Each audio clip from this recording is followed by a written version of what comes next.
नमस्कार, बड़ी बहस देख रहे हैं आप। मैं हूं आपके साथ पराग गुप्ता। यूपी में चुनावों की तारीख बिल्कुल नजदीक आ चुकी है। इस बीच बयानबाजियों का दौर भी जारी है। इस बीच शायर मुनव्वर राणा ने एक बड़ा बयान दे दिया है। उन्होंने कहा है कि अगर उत्तर प्रदेश में योगी आदित्यनाथ दोबारा जीत कर आते हैं तो वो यूपी छोड़ देंगे।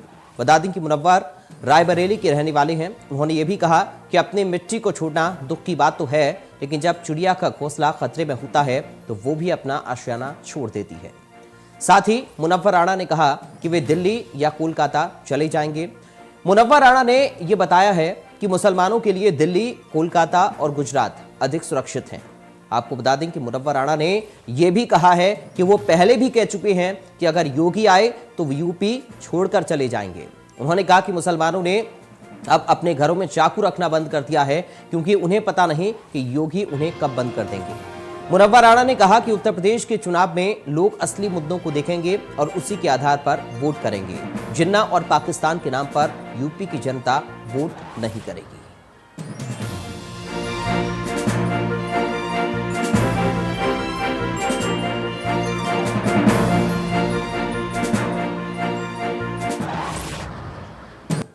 तो ये कोई पहला मौका नहीं है जब शायद मुनव्वर राणा की ओर से ये कहा गया हो कि अगर एक बार फिर से उत्तर प्रदेश के मुख्यमंत्री योगी आदित्यनाथ बनते हैं तो फिर वो यूपी छोड़कर चले जाएंगे। हाल ही में दिए उन्होंने अपने बयान में कहा है कि अगर योगी आदित्यनाथ मुख्यमंत्री दोबारा से बनेंगे तो वो उत्तर प्रदेश को छोड़कर चले जाएंगे। दिल्ली या फिर कोलकाता वो सुरक्षित रहेंगे, वहां पर मुसलमान सुरक्षित हैं।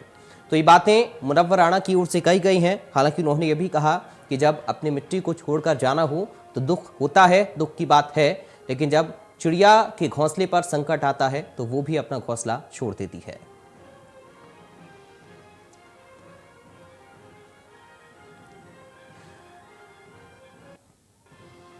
तो क्या कुछ कहा मुनव्वर राणा ने, आइए आपको सुनाते हैं।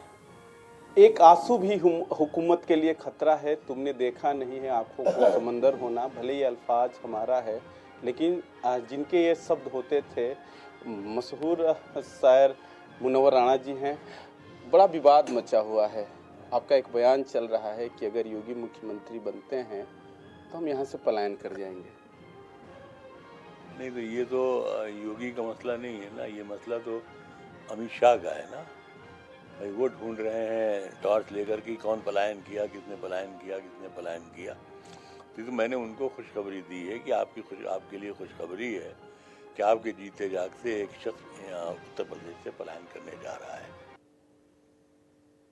लेकिन चुनाव आने के समय ही क्यों ये पलायन का मुद्दा आता है? चाहे हम आपकी बात करें या पॉलिटिशियन की बात करें, ये तो 5 साल। देखिए, ये बात तो हमने 6 महीने पहले कही थी कि अगर हमने ये कहा था कि अगर ओवैसी की वजह से, ओवैसी की नादानी से अगर योगी आ गए तो हम उत्तर प्रदेश छोड़ देंगे। तो बहुत पहले हमने कही थी। लोकतंत्र में वैसी तो कहते हैं कि सबको चुनाव लड़ने का, आप अवैसी पे क्यों टारगेट कर रहे हैं? नहीं, देखिए ऐसा है कि उत्तर प्रदेश का मिजाज जो है ये मुसलमान करने वाला नहीं है। उत्तर प्रदेश का मिजाज जो है पूरी दुनिया को जो एक लफ्ज़ दिया वो उत्तर प्रदेश ने दिया, जिसका जो लफ्ज़ है गंगा जमुनी। हालांकि जो ये भाजपाई हैं उनको इस लफ्ज़ पे बहुत एतराज़ है, लेकिन ये लफ्ज़ जो है हिंदुस्तानी तहजीब की, सभ्यता की और संस्कृति की जान है। कि यही लखनऊ जहां आप बैठे हुए हैं, आपकी इंफॉर्मेशन के लिए, यहाँ अस्सलाम वालेकुम और नमस्ते की जंगल से निकालकर एक लफ्ज़ ईजाद किया गया था, आदाब अर्ज़। तो बरसों आप मिलते रहे, किसी से मालूम ही नहीं होता था ये हिंदू है या मुसलमान है, सब आदाब अर्ज़ करते थे, आदाब अर्ज़, आदाब अर्ज़। तो उत्तर प्रदेश में ऐसी सियासत और मुसलमान खेलने वाली सियासत नहीं चलती है। मेरे ख़ानदान में पढ़ाने लिखाने का चलन था। मेरे दादा और परदादा रायबरेली में पढ़ाते थे। जो भी हिंदू बच्चे थे जिनको अपर क्लास स्कूल में दाखिला नहीं मिल पाता था ज़ात की बुनियाद पर, वो सब हमारे मदरसे में आके पढ़ते थे। और पूरा इलाका एक ज़माने में, अब तो लोग नस्ल नहीं रह गई, वो शान से कहती थी कि रा से राम कहना तो हमको मौली साहब ने सिखाया है। तो जाहिर सी बात है कि हमारा पर्टिकुलरली हमारा मिजाज या हमारे ख़ानदान का मिजाज हिंदू मुस्लिम खेलने का बिल्कुल नहीं है। राणा साहब, अगर मुख्यमंत्री का फेस योगी आदित्यनाथ के अलावा कोई और होता तो क्या शायद अब पलायन वाली बात नहीं करते? हाँ, बिल्कुल नहीं करते। ये सुना भी, इनका क्या कहना है?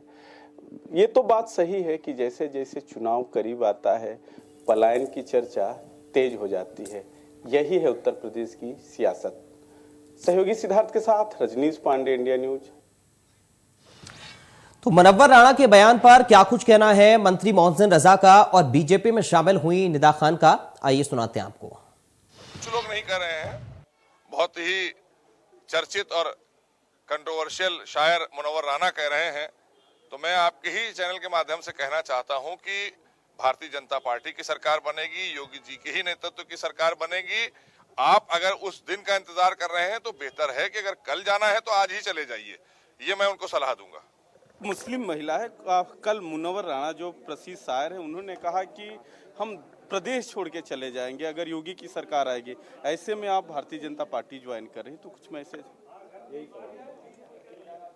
ये उनका व्यू है। मुझे लगता है अगर भाजपा सरकार आती है और कहीं दूसरे राज्य में कोई और सी सरकार है तो मुझे लगता है वहाँ के लोग यहाँ आएंगे क्योंकि उन्हें ज्यादा सुरक्षा यहाँ महसूस होगी। तो चलिए हमारे साथ कुछ खास मेहमान जुड़ गए हैं, सीधा आपका परिचय करा दें। बीजेपी से नेता अल्पना चौहान हैं। अल्पना चौहान जी, आपका स्वागत है इंडिया न्यूज में। हमारे साथ मौलाना साहबुद्दीन हैं। मौलाना साहबुद्दीन, आपका स्वागत है इंडिया न्यूज में। समाजवादी पार्टी से नेता शौकत अली हैं। शौकत अली साहब, आपका स्वागत है इंडिया न्यूज में। सबसे पहले अल्पना चौहान, शुरुआत में आप ही के साथ कर रहा हूं। अल्पना जी हमारे साथ हैं अभी? जी अल्पना चौहान जी, क्यों इतनी नेगेटिविटी मुनव्वर राणा के अंदर है आपकी सरकार को लेकर? आखिर क्यों वो चाहते हैं कि अगर उत्तर प्रदेश में एक बार फिर से बीजेपी की सरकार बनती है, योगी आदित्यनाथ मुख्यमंत्री बनते हैं, तो उत्तर प्रदेश को छोड़ देंगे? और ये कोई पहला उनका बयान नहीं है, इससे पहले भी वो इस तरह का बयान दे चुके हैं। आखिर उनको ऐसा क्यों लगता है कि बीजेपी सरकार आएगी तो मुसलमानों को खतरा होगा? अल्पना जी, देखिए, उनकी सोच दर्शाती है कि उनकी मानसिकता कितनी पंगु है। हमारे उत्तर प्रदेश में केंद्र और प्रदेश की सरकार, डबल इंजन की सरकार, चारों तरफ विकासवाद सुशासन फैला रही है, जनता का भला हो रहा है, चहुमुखी विकास हो रहा है। और आप देख सकते हैं कि उनका जो बयान है, इसका मतलब उनको अपने उत्तर प्रदेश से प्यार नहीं, जहां वो पैदा हुए, जहां वो पले बड़े, जिस मिट्टी में उन्होंने तालीम हासिल की, उसके अलावा उनका पूरा जीवन गुजरा। हर एक सच्चे मुसलमान के लिए, हर एक सच्चे मुसलमान का, मौलवी साहब मेरे साथ डिबेट में साझा हो रखे हैं, वो बता देंगे। कुरान शरीफ में लिखा है कि जिस जमीन पे व्यक्ति पैदा होता है, उसका सपना होता है कि अंतिम क्षण जब उसको सुपुर्दे खाक किया जाए तो उसी सरजमी पर किया जाए जहां वो पैदा होता है। ये पढ़े लिखे लोग हैं या पंगु मानसिकता के लोग हैं? ऐसी बयानबाजी चुनाव निकट आते ही ये करने लगते हैं कि पहली बार नहीं हो रहा है। मुनव्वर राणा जी जब इस प्रकार का बेतुल टाइप का जवाब बयान दे रहे हैं, ऐसा वो अक्सर करते रहते हैं, कोई नई बात नहीं है। ठीक है। शौकत अली साहब, मुनव्वर राणा कह रहे हैं कि जब अपनी मिट्टी को छोड़कर हम जाते हैं तो दुख तो बड़ा होता है, लेकिन जब चिड़िया के घोंसले पर खतरा मंडराता है तो अपना घोंसला वो छोड़ देती है। ये खतरा क्या है मुसलमानों के लिए उत्तर प्रदेश में? शौकत साहब। पराग जी, इससे पहले तमाम बार हम लोग ने इस विषय पर चर्चा की है और ये कोई नया बयान नहीं है, दोबारा तिबारा फिर से ये बयान है। बिल्कुल। और मैंने उस वक्त भी इस बात को दोहराया था, कोट किया था कि जब भारतीय जनता पार्टी के लोग उनको डिफाइन करने लगते हैं या दोषारोपण करने लगते हैं, उससे अच्छा जो आपका नारा है वो काम करना चाहिए। भारतीय जनता पार्टी का एक नारा है, सबका साथ और सबका विकास। अगर सबके साथ की और सबके विश्वास की, सबके विकास की बात कर रहे हैं तो मुझे लगता है कि मुनव्वर राणा साहब कोई आम आदमी नहीं है, एक विख्यात आदमी है, उनको दुनिया भर में लोग जानते हैं। मोहसिन रजा साहब खुद भी मुसलमान है, उनको चले जाना चाहिए था। ये साहब मुझे सिर्फ इतना बता दीजिए कि आपकी नाराजगी क्या है, पूछ लेना चाहिए था, सारी बातें स्पष्ट हो जाती। नाराजगी व्यक्त किस बात की वो भी बता देते। लेकिन भारतीय जनता पार्टी क्योंकि एक अहंकारी पार्टी है, कोई व्यक्ति अगर जरा गलती से कह दे कि साहब हमको आपसे डर लग रहा है, तो अगर डर लग रहा है तो हम डंडा लेके आए तुमको मारेंगे भी। इतना ही क्यों डर रहे हो? और ज्यादा डरना चाहिए था तुमको भाग जाना चाहिए था यहाँ प्रदेश छोड़ के। कोई व्यक्ति यदि अपनी चीज इनको बताएगा कि साहब हमको इस चीज से पीड़ा है, तो ये नहीं कहेंगे इस पीड़ा का हम हल निकालने का प्रयास करेंगे, ये कहेंगे ये पीड़ा कम क्यों है, हम इसको और बढ़ाने का काम करेंगे। और हम तो आपसे ये कहेंगे ये प्रदेश छोड़कर भागी जाइए आप। तो ये जो सबका साथ सबका विश्वास की बात कर रहे थे। अल्पना जी प्लीज रुकिए, पहले राउंड में रुकिए। अल्पना जी प्लीज थोड़ा सा रुक जाइए, मैं आपके पास आऊंगा। शौकत भाई अपनी बात पूरी करिए फटाफट आप। मैं तो यही कहूंगा, इनको हे ईश्वर इनको सद्बुद्धि दे। मोहसिन रजा साहब खुद भी मुसलमान हैं और अब तक उनको चले जाना चाहिए था। ये कोई एक बयान नहीं, तीसरी चौथी बार बयान है। अब तक जाकर उनसे पूछ लेना चाहिए कि मुनव्वर राणा साहब हमको बताइए, क्योंकि हमारी सरकार सबका साथ और सबका विश्वास की बात कर रही है, तो आप मेरी सरकार पे क्यों विश्वास नहीं कर रही है, स्पष्ट कर दीजिए, सारी चीजें क्लियर हो जाएंगी। और मुनव्वर राणा साहब को अगर ये कोई सजेशन देता नहीं, आप प्रदेश छोड़ के चले जाइए, तो हम तो कहेंगे सिर्फ तमाम लोगों ने आप पे एलिगेशन लगाए, यही वो मुनव्वर राणा साहब हैं। कभी समाजवादी पार्टी के लिए भी बोलते हैं, तो ऐसा नहीं कि हम उसमें अछूते हैं, हमारे पे भी मुनव्वर राणा साहब ने तमाम तंज कसे हैं, लेकिन हम लोगों ने कभी नहीं कहा कि मुनव्वर राणा साहब हमारी सरकार सही है, आप प्रदेश छोड़ के चले जाइए, हमने तो कभी नहीं कहा, हमने उनपे कभी तंज नहीं कसा। लेकिन क्योंकि भारतीय जनता पार्टी एक अहंकारी पार्टी है, इसलिए वो अपने अहंकार दिखाने का काम कर रही है। ठीक है, मौलाना साबुद्दीन, आपको भी डर लगता है सर उत्तर प्रदेश में? नहीं, बिल्कुल नहीं है, हमें बिल्कुल डर नहीं लगता है, और हमें डरने की क्या जरूरत है। यह हमारा वतन है, हमारा मुल्क है, यह हमारा शहर है, हम इसी मिट्टी पे पैदा हुए और इसी मिट्टी में एक दिन दफन होंगे। और जो मुनव्वर राणा साहब बहुत मशहूर शायर हैं, बहुत अच्छे अदीब हैं, उनकी इज्जत और एहतराम करते हैं, मगर उसी के साथ साथ जो उन्होंने बयान दिया है वो गैर दानिशमंदाना बयान है। उनको इस तरीके से न उनको अज़्म और न उनका हौसला रखना चाहिए, उनको अपने जगह पर अपने शहर में बहुत इत्मीनान और सुकून के साथ में रहना चाहिए। हाँ, वो जो डर रहे हैं वो वजीर आला से डर रहे हैं। मैं जहां तक समझता हूँ वो वजीर आला की इंतकामी कार्रवाई से डर रहे हैं। तो ये समझना चाहिए, इससे पहले भी अगर इनसे ज्यादा शिद्दत पसंद आदमी अगर कोई वजीर आला हो जाता है तो होने दें, मगर यह है कि अल्लाह ताला ने जो है वो जान माल की इज्जत और आबरू की हिफाजत का जिम्मा लिया है, तो उसी के सब तमाम चीजें छोड़ देना चाहिए। कोई भी शख्स अपने अज़्म और हौसले में उस वक्त तक कामयाब नहीं हो सकता है जब तक कि अल्लाह की मर्जी न हो। तो इसलिए मुनव्वर राणा साहब का जो फैसला है या उनका जो इरादा है ये गैर दानिशमंदाना है, और उनको अपना इरादा तर्क कर देना चाहिए, उनको इस तरीके से बात नहीं कहना चाहिए। ये उत्तर प्रदेश सूफी संतों का स्टेट है, तो सूफी संतों के सूबे में, राज्य में किसी तरीके से कोई जो है वो बदअमनी नहीं है, और ये अमन सलामती वाला जो स्टेट है, यहाँ पर मुसलमानों को कहीं भी कोई किसी तरीके से दिक्कत नहीं है। हमारे जलसे हैं, जुलूस है, मिलाद है, फातिहा है, उर्स है, नजर नियाज है, नमाज है, रोजा है, अजान है, हर चीज बहुत आजादाना तरीके से हम लोग करते आए हैं, क्योंकि उत्तर प्रदेश पूरे हिंदुस्तान का सबसे बड़ा सूबा है, और ये पूरा मुल्क जो है वो संविधान से बना हुआ है, और संविधान के उसूल और ज़ाब्तों से काम होता है। कितना ही शिद्दत पसंद शख्स वजीर आला की कुर्सी पर बैठ जाए तो वो जो है ठीक है, कहीं न कहीं कुछ इंटरफियर कर सकता है, मगर ये संविधान से बना हुआ है। संविधान की एक एक धारा, एक एक लकीर और एक एक सतर के मातहत जो है वो उसको चलना पड़ेगा। शिद्दत पसंद वजीर आला की जगह अगर कोई मौलाना हो, मैं बैठ जाऊं तो मैं भी वही काम करूंगा जो संविधान कहता है। कोई मस्जिद के इमाम या कोई आलिम दीन अगर बैठ जाए तो वो भी जो है वही उसूल वो ज़ाब्ते के साथ में काम करेगा। इसलिए मुनव्वर राणा साहब के बयान से मैं सहमत नहीं हूँ, उनका गैर दानिशमंदाना बयान है। ठीक है, अल्पना जी अब आप बात रख सकते हैं, अपनी जवाब दे सकते हैं शौकत अली जी की बात का, बोलिए। देखिए, हमारा क्लियर सिद्धांत है, हमारी पार्टी बहुत बार ये सबका साथ और सबका विकास सिर्फ कह नहीं रहे हैं, हम कर भी रहे हैं। जहां जहां हमारे पार्टी की सरकार, लेकिन विश्वास तो आप हासिल नहीं कर पा रहे हैं मुनव्वर राणा साहब का। वहाँ विकास बहुत तेज रफ्तार से चल रहा है। अल्पना जी, जनता पार्टी मुनव्वर राणा का विश्वास क्यों हासिल नहीं कर पा रहे हैं आप लोग?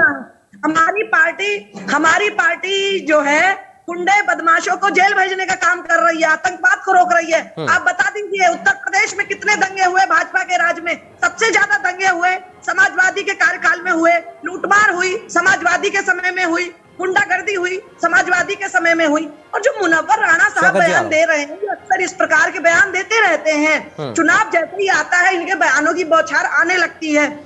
इनकी मानसिकता बताती है कि ये पढ़े लिखे कितने अपंग टाइप की इनकी मानसिकता है कि इनको उस प्रदेश से प्यार नहीं है, उस देश से प्यार नहीं है, और ये धर्म के नाम पर बांटने का ये लोग काम कर रहे हैं। चुनाव आते ही इनको इस प्रकार के धार्मिक विवादित टिप्पणियां धर्म विशेष के लिए करने सब इनको याद आ जाती हैं। इस प्रकार के इनको शब्द याद आ जाते हैं।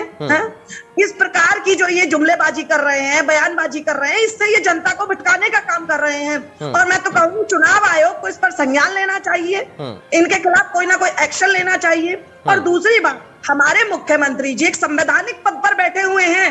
एक संवैधानिक पद पर रहने वाले एक प्रदेश के मुख्यमंत्री के लिए ऐसी अभद्र टिप्पणी, ऐसी कुंठित मानसिकता भरी बात मुनव्वर राणा जी एक पढ़े लिखे व्यक्ति है, वो कैसे कर सकते हैं? ठीक है, वो कैसे कर सकते हैं? मैं इस बात का जवाब जानना चाहूंगी। ठीक है शौकत अली जी, बयान चुनावी बयान है। ठीक है शौकत अली जी, एक तरफ मुनव्वर राणा ये कह रहे हैं कि सब उत्तर प्रदेश की जनता सब देख रही है और वो मुद्दों के आधार पर वोट करेगी, लेकिन वो अपने बयान को देकर क्या मुद्दों से भटका नहीं रहे हैं जनता को? देखिए पराग जी, अगर मुद्दों से भटकाने की बात करें तो तमाम चीजें अभी मैं आपके सामने रखूं जी। मैं पुराने बयानों को यदि कोट करूं तो आपको केशव प्रसाद मौर्य जी का एक बयान याद होगा। उन्होंने कहा था कि भारतीय जनता पार्टी की सरकार ने जालीदार टोपी और लुंगी से निजात दिलाने का काम किया था। मैं समझ नहीं पाया कौन सी मानसिकता को दर्शाने का काम कर रहे थे कि उत्तर प्रदेश का यदि कोई मुसलमान जालीदार टोपी लगा लेता है तो इनको अपराधी नजर आने लगता है, उससे निजात दिलाने की बात कर रहे थे। ये कुंठित मानसिकता का परिचय था। दूसरा एक बयान सुन लीजिए अल्पना जी, थोड़ा धैर्य रखिए, थोड़ा पेशेंस रखिए, हमें पता है आपकी बौखलाहट के बारे में। थोड़ा एक बयान और आपको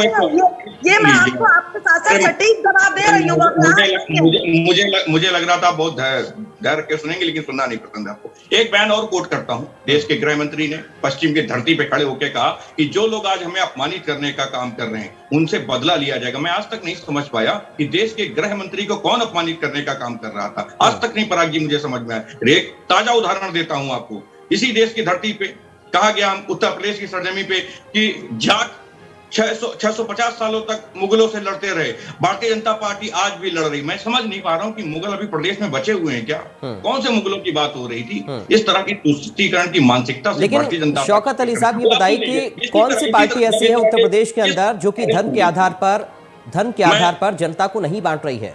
बहुत सारे फैक्टर आपने भी साधने की कोशिश की है अपने अतीत में, अगर हम सबका जिक्र करेंगे तो सभी नापे जाएंगे। फिर सुन लीजिए पराग जी, एक पैमाना रखा हम लोगों ने। आप हमारे राष्ट्रीय अध्यक्ष जी के बयान उठाकर देख लीजिएगा, तमाम बयानों पे विकास की बात कही है, तमाम जगह जब भी खड़े हुए तो कामों की बात की है। लेकिन भारतीय जनता पार्टी जब से चुनावी मूड में आई है, मुझे एक उदाहरण दीजिए जिसमें टोपी की बात ना हो, मुसलमान की बात ना हो, आतंकवाद की बात ना हो। तमाम चीजों की तो बातें करते हैं, लेकिन जब कोई इनसे पूछ लेता है चलिए बाकी तो सब ठीक है, लेकिन आप लोग जब सत्ता में आ रहे थे तो ये कहा था कि हम महंगाई पे रोकथाम लगाएंगे। आज इनके अंदर जरा सी भी हिम्मत हो, राय पर चैलेंज करके कह रहा हूं पराग जी आपके चैनल के माध्यम से, राय पर भारतीय जनता पार्टी के अंदर हिम्मत हो तो डंके की चोट फेंके कि हमने महंगाई पे रोक लगा, हमने डीजल सस्ता कर दिया है, हमने पेट्रोल सस्ता कर दिया है। एक बार ये बोलकर तो दिखाएं, उत्तर प्रदेश की जनता इनको दौड़ाने का काम करेगी। ठीक है अल्पना चौहान जी, ये बताइए कि कैराना के लोगों को लेकर आप लोग ये दावा करते हैं कि जो लोग पलायन कर गए थे वो वापस आ गए हैं और अपने व्यापार को दोबारा से शुरू कर रहे हैं, बसा चुके हैं और अभी भी लोगों का आना जारी है। तो क्यों आप सबका साथ, सबका विकास के साथ सबका विश्वास हासिल नहीं कर पा रहे हैं? एक बड़ा चुनावी चैलेंज क्या आप लोगों के लिए है उत्तर प्रदेश के चुनाव पे इस बार? बिल्कुल किसी प्रकार का कोई चैलेंज नहीं है। ये जो विपक्ष बोल रहे हैं, जो बयानबाजी कर रहे हैं, ये मुद्दा विहीन हो चुके हैं। लेकिन मुनव्वर राणा किसी पार्टी में शामिल नहीं है मैडम। अल्पना जी, मुनव्वर राणा किसी पार्टी में शामिल नहीं है, उनका अपना बयान है, निजी बयान है। आप धर्म विशेष की बात करते हैं, इतना बड़ा समर्थन हमारी पार्टी को मिल रहा है प्रत्येक जाति का। हम विकास पर काम करते हैं, हम किसी धर्म विशेष पर काम नहीं करते। और दूसरी बात, आपके नेता जब जयप्रदा को अभद्र टिप्पणी करते हैं, आपके नेता संसद में बैठकर टिप्पणी करते हैं, आपके नेता कहते हैं कि लड़कों से गलतियां हो जाती हैं, ठीक है वो शब्द ठीक है ठीक है महिलाओं के चरित्र पर ठीक है, चलिए ठीक ठीक है अल्पना जी, ठीक है अब समय कम है इसलिए शौकत भाई एक फाइनल कमेंट आपका मैं चाहूंगा। ठीक है शौकत जी, एक फाइनल कमेंट आपका मैं चाहूंगा, क्यों ना इन सारे बयानों को दरकिनार करते हुए विकास पर बात की जाए? देखिए मुझे लगता है कि इसमें मीडिया की भी बड़ा योगदान होगा। मैं तो तमाम पत्रकार चैनलों को मैंने कहा था कि आप लोग भी उसमें सहयोग करिए, देश का चौथा स्तंभ है। कोई भी राजनीतिक दल हो, हम भी उसमें शामिल हैं, भारतीय जनता पार्टी भी उसमें शामिल है, कांग्रेस भी शामिल है, तमाम और दल भी शामिल है। यदि कोई इस तरह की बात करता है तो मुझे लगता है उनके बयानों पर इतनी टिप्पणी नहीं होनी चाहिए, इस तरह के प्रोपेगेंडा सेट नहीं होने चाहिए। कह लीजिए खुले तौर पर, देश के चौथे स्तंभ से मैं मांग करता हूँ, समाजवादी पार्टी मांग करती है, हम भी उसमें शामिल हैं। यदि कोई, लेकिन फिर सवाल आप लोग उठाते हैं कि साहब आप लोग दिखाते नहीं है। शौकत भाई बात ये भी है ना कि सवाल फिर आप लोग ही उठाएंगे कि आप लोग बयानों को दिखाते नहीं है। मैं कह रहा हूँ, मैं खुले तौर पे कह रहा हूँ इस बात हाँ। को, एकदम साफ तौर पे कह रहा हूँ, इसमें कोई घुमा फिरा के तो बात नहीं कर रहा हूँ। ठीक है। चैनलों को साफ कह देना कि हम नहीं चलाएंगे इस तरह की खबर, आपको शिकायत करनी है कर दीजिए, हमारा ऐड रोकना है रोक दीजिए, लेकिन हम चलाएंगे विकास, आवाज उठाएंगे अगर किसी की तो हम महंगाई की उठाएंगे। ठीक है, फिर बुराइयां भी मीडिया को झेलनी पड़ेंगी ना कि आप लोग दिखा नहीं रहे हैं, आप लोग एक तरफा चल रहे हैं, ये आरोप आप लोग ही लगाते हैं सर। एक राजनीतिक दल का कार्यकर्ता होने के नाते मैं मांग कर रहा हूँ। चलिए ठीक है, आज बहुत शुक्रिया, आज समय इतना ही हमारे पास है। बहुत शुक्रिया शौकत अली साहब आपका, बहुत शुक्रिया अल्पना चौहान जी आपका, मौलाना साबुद्दीन हमारे से जुड़े, आपका बहुत शुक्रिया चर्चा का हिस्सा बनने के लिए। तो ऐसे बयान और भी सुनने को मिल सकते हैं क्योंकि ये उत्तर प्रदेश का चुनाव है, लेकिन जनता को याद रखना होगा कि विकास पर बात करनी है। नमस्कार।